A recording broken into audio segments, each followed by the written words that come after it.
All right, guys, welcome to day 2 of on-the-job training.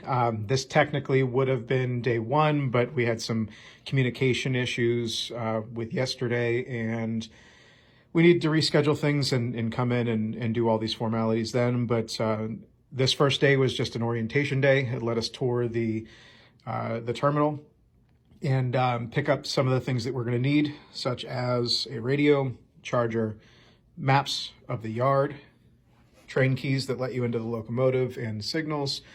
We also picked up some, if you're up in the northern territories here, you have to have spikes on your boots. There's these lower cut versions that go directly over your boots. And then there are higher ones that are more like muck boots that still have the spikes on the bottom, but they keep all the snow out of your out of your shoes and off of your pants. So that's pretty much everything that we did that day. We basically went through the territory where you had to be. We walked through our internal system that allows us to mark up and find out when we're going to be going out. And they walked us through that process. We got to meet the union chairman, I believe, yesterday, and also our yard master and a few other folks while we were there. And that was probably a 2.5-hour introduction, and then we went home and basically got ourselves onto a rest period so that we can get ready to take our first train. So that was all of it for day 2.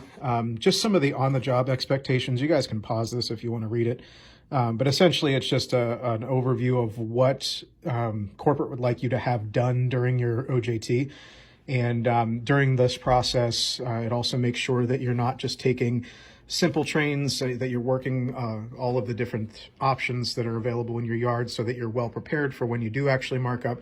So just making sure you're taking part in those job briefings and using the system properly and utilizing the job aids that are used by the crew.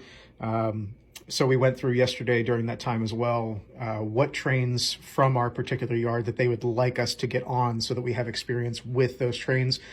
Because if you keep getting on trains that are just ride and glides where you're just getting on the train and taking it to a location, you're never going to learn anything. So during this OJT, your job is to try to get on some of those trains that have switching to do at certain yards and different time frames, etc. But that was pretty much it for day 2. Pretty straightforward introductory orientation day.